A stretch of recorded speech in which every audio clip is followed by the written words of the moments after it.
is the Canadian Prime Minister Mark Carney taking a gamble by standing up to President Trump. What's his calculation? And why do Canadians feel like they might have the upper hand? Well, Donald Trump's signature go-to move is to threaten tariffs. And most countries don't retaliate. But the Prime Minister of Canada, Mark Carney, is fighting back. America is trying to break us so they can own us. Mark Carney is standing up to Trump, even at the risk of economic pain at home. So how did we end up in this situation? From the BBC, I'm Asma Khalid in Washington, D.C., and welcome to The Global Story on YouTube.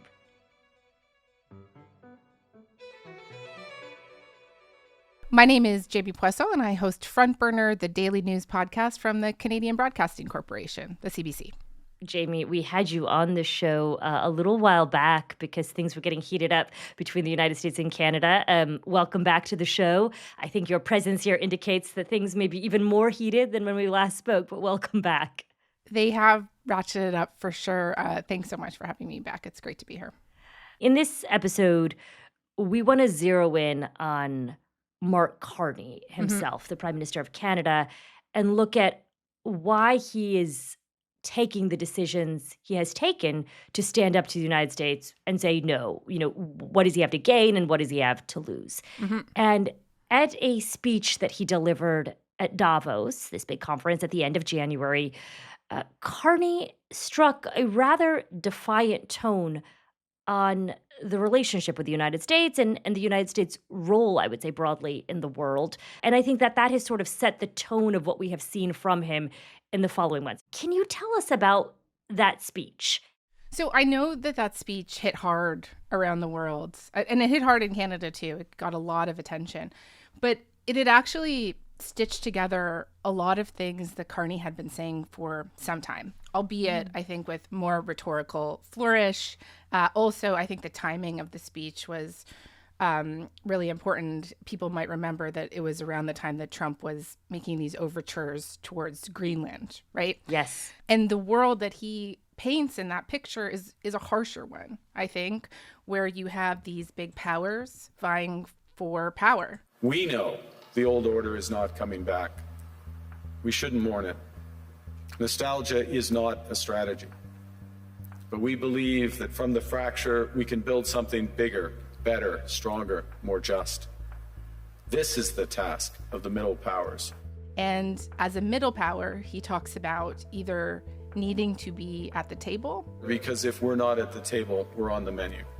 And I don't think that it was a speech advocating for the antagonizing of America, but it was a speech about the importance of pragmatism.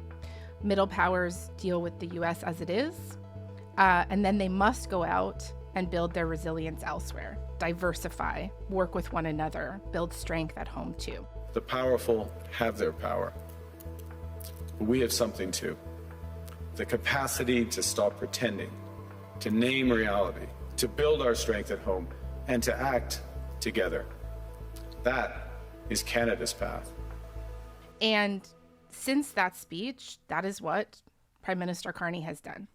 He has gone across the world trying to secure deals to diversify the Canadian economy. We've made deals with India, Saudi Arabia. I think he's heading to Brazil soon, even China. And at the same time, I think he's been trying to get to some kind of deal with the United States that is fair for Canada. And he's been kind of slow rolling it because I don't think what he wanted to do was make some short-term concessions. He's been saying to the administration, let's make a real deal. Let's make a comprehensive deal. And that's what they were trying to do up until recently when everything fell apart. Well, Jayme, you said a moment ago that speech at Davos was not necessarily meant to antagonize the United States. And I hear what you're saying, but nonetheless, we saw the President of the United States react in rather strong terms. Canada gets a lot of freebies from us, by the way. They should be grateful also, but they're not. I watched your Prime Minister yesterday. He wasn't so grateful. But they should be grateful to us. Canada lives because of the United States. Remember that, Mark, the next time you make your statements. How did those sorts of reactions go down at that time period in Canada? I mean, at this time, we had already been listening to Trump say these kind of things for for over a year, right? That Canada survives because of the United States, that Canada should be the 51st state and should be grateful for the United States wanting to make us the 51st state. So I'm not sure that he was doing anything new there. Although I do take your point that I'm not sure he would have loved that speech. Also, since then, the Wall Street Journal has done some pretty incredible reporting that around that time, Mark Carney was also reaching out to European leaders and saying, listen, guys, the United States is not coming back here. We need to move forward. He's like texting them from a British cell phone number because, of course, he used to be the governor of the head of the Bank of England. And so, I think it is fair to say that he has kind of positioned himself in a leadership role globally. So Carney gave that speech back in January. Here we are, more than 6 months on, and we see him being put to the test, you could say, in terms of how much he is actually willing to stand up to the United States, to stand up to the Trump administration, because there is now this looming issue of tariffs. And, we hear a lot about trade issues between the United States and Canada, and I think people's eyes at times kind of glaze over, being like, haven't I, seen this movie before? But this, I think, is really significant. So I want to pause on this, Jayme, and understand, how did tariffs specifically bubble up as this huge issue over the last few months? Okay. So, of course, if we go backwards here, Canada was wrapped up in these initial rounds of tariffs that much of the world was wrapped up in, the Liberation Day tariffs. April of last year, April of 2025. Yes. Okay. And we have also had other tariffs placed on us. We've had these industry tariffs that we've been dealing with on aluminum, on auto, on steels, and they have been very destructive to those industries. And so the Canadians have been trying to get relief on those tariffs, and they have been trying to strike a larger deal with the United States. But again, they didn't want a bad deal. They didn't want a short-term deal. So I think they've been kind of slow rolling it. They haven't been biting at, opportunities to strike something quickly. I think it's been frustrating to the Americans. And so in July of this year. Yes, that's when we last spoke, Jayme, in July. Exactly. When we last spoke in July, he announces these 50% additional tariffs on all sorts of stuff. As we talked about last time, cement, hockey sticks, alcohol, some dairy. And I think that, or a lot of people think that he did that because he wanted to catalyze negotiations. Okay. And it did. It brought the Canadians to the table. It brought the Americans to the table. Now they had this deadline and they started to negotiate. And there's no question that they were making some real progress on a comprehensive deal with Jamieson Greer, the U.S. Trade Representative. Okay. And they were making so much progress that the president announced last week that there was a deal. And I think, the Canadians were much more careful about whether or not there was a deal. But what we were hearing from their side was a lot of optimism as well. So as they are negotiating this all, and as you say, it appears that the U.S. and Canada are making progress. So much progress that, in fact, we saw President Trump delay the actual implementation of these tariffs because, as he went on social media last week and insinuated that they had a deal, just, subject to the finalization of documents. What were you hearing from Canada, and what do we know about what Mark Carney's position was? So I think Mark Carney's position was, look, what I need here is these sectoral tariffs, or these industry tariffs that we've been dealing with for over a year, to be at minimum lowered. They're too high. They're creating too many problems for the auto sector, for the aluminum sector, for steel. Obviously, the other part of the negotiation is that these additional tariffs Trump threatened in July should not go into effect. Okay. And then the third part is that Mark Carney wants a real deal, not just a few things. He's trying to get to something kind of larger that would be considered a first step towards a broader negotiation for CUSMA, the kind of North American free trade agreement that Canada, Mexico, and the United States are part of. And I have seen reporting in the New York Times and other places kind of you're seeing drips and drops of what the United States was willing to offer. So help me understand how this all fell apart and when it fell apart. So here's what it sounds like happened. In the last kind of hours and days of the negotiations, the Canadians felt like the Americans were throwing some curveballs into the mix. As I understand it, the Americans came back with a couple of things that the Canadians felt were unacceptable. Let me give you some examples. Okay. What we're hearing is that the Americans came back and said, look, we're going to lower these tariffs on cars, but you're not getting very much reprieve on trucks. So the Ford F-350 or the Silverado, which I think is made by GM. These are important like automobiles that are made in Ontario. Obviously, we are a bilingual country, and our culture and heritage and protection of the French language is important. And we're hearing that there were some disagreements around kind of labeling in French, but also importantly around streaming of content. So regulations here in Canada help promote Canadian content, including French language content. And so a company like Netflix would have to surface or prioritize on its homepage that Canadian content, including French language content. And that was something that the Americans were opposed to. And, there was a feeling amongst Canadian negotiators, as I understand it, that this was like not sensitive to, our endeavors here to protect the language. And so that was just yet another sticking point. Mm-hmm. It's not clear to me that the United States was trying to undermine the French language in Canada.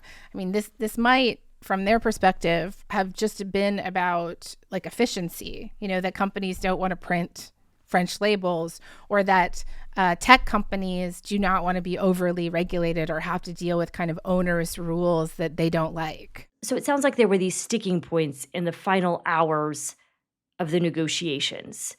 And, what we're hearing from Washington, at least publicly, was that these talks were progressing. You're saying behind closed doors, it looked ominous, like things were not headed in the right direction.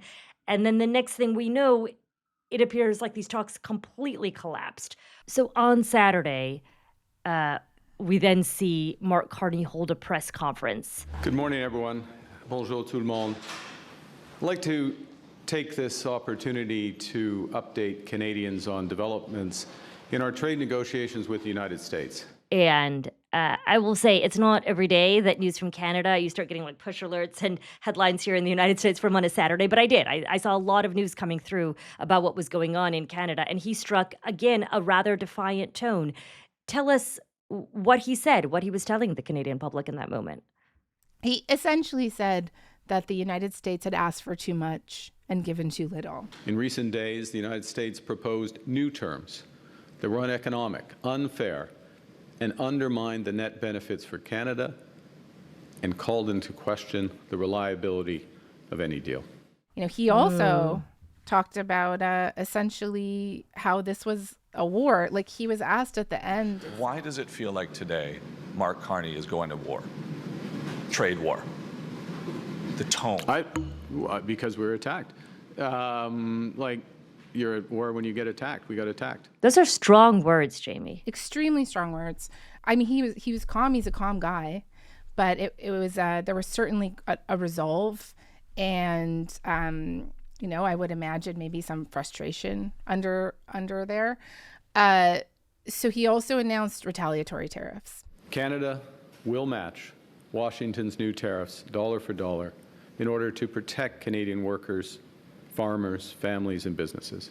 So the United States, these tariffs, I know, I'm so sorry for people listening. We're just talking about so many different tariffs, but the ones that were announced in July by Trump, the ones on hockey sticks and cement that we've been talking about, those went into effect when the talks broke down. And the tariffs that then went into effect on Canadian goods on Saturday, we're talking about a pretty hefty tariff rate here, 50% tariffs on I've heard it reported as 20 billion US dollars worth of goods. Yeah, yeah. About 28 Canadian. And so Mark Carney said, look, like, we are going to do dollar for dollar tariffs. Okay. And so there is a sense that what they're going to try to do is tariff businesses in the United States that will create some pain or some problems for the U.S. administration. And I should say, this is an important point. These retaliatory tariffs are not supposed to come in until September 8th. That might be because the Canadians felt that they needed time to figure out what to do. It might also be because there was a hope that there could be some kind of off-ramp here, and that maybe it was a bit of time for both sides to get back to the table. This trade war, if I may use that term, is happening a couple of months before the midterm elections here in the United States. And some of the states that will likely feel this economic pain the most significantly are states along the US-Canada border, like Maine, Michigan, states that are also going to play a critical role potentially in which party controls the Senate. Is there a sense within the Canadian government that President Trump, the Republican Party, may be more vulnerable right now and less able to withstand the effects of a full-blown trade war? Yeah. I mean, I think that that's in part why the Canadians have been kind of slow rolling on any kind of agreement or, really wanting to make sure that we get a good deal, because I don't think they think that Trump is getting stronger. They think that he's getting weaker, right? And so if the Republicans lose the midterms, if they lose the House, even if they lose the Senate, I don't know how that would necessarily change the scales here. I mean, it would certainly make the president weaker. I mean, these are presidential proclamations, so I'm not sure if it would necessarily change things on the ground immediately. But I mean, it could work to Canadians' advantage. You do have to wonder if maybe even there are people who are hoping that the United States might come back to the table before the midterms, because getting a deal with Canada might actually help. Maybe some of these politicians running in some of these states are like, look, this is a problem for me.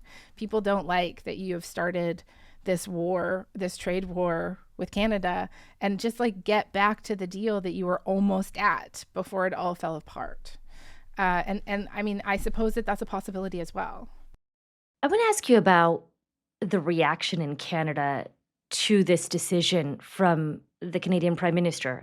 Our colleagues here at the BBC have been speaking to Canadians to gauge the reaction to Carney's approach on the U.S. and trade, and broadly they seem supportive. I think Carney's turn to pivot towards Europe and Asia as trading partners reflects the realities of an emerging new world. I think he's doing the best he can do.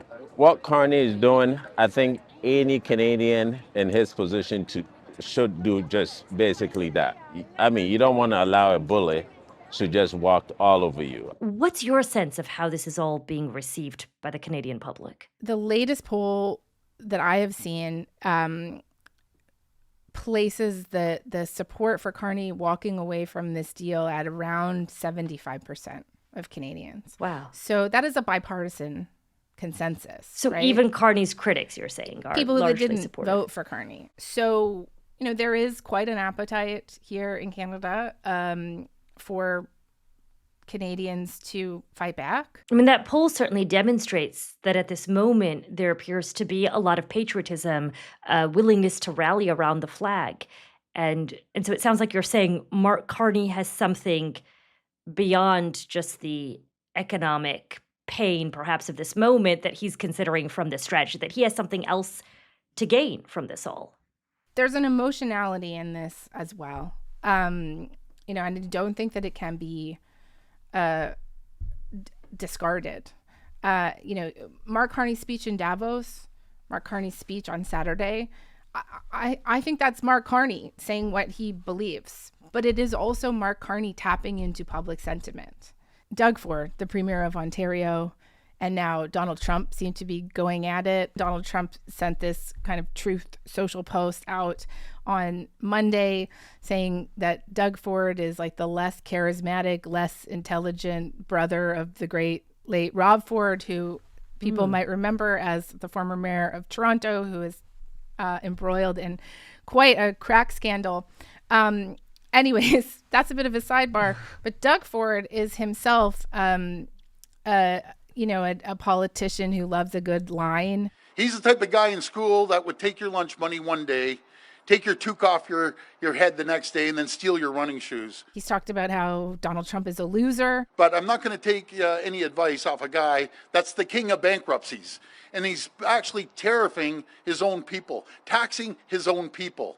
Certainly he's using the same kind of approach that Donald Trump does when kind of dealing with other leaders. And just to put this in American terms, to be clear, Doug Ford and Mark Carney are not in the same political party. Yes, Doug Ford is a conservative, Mark Carney is a liberal, and I just think that also speaks to the point that this is a bipartisan issue here. Despite it being, though, a domestically popular position in this moment to walk away from the United States in the trade talks, it still strikes me as a major political gamble.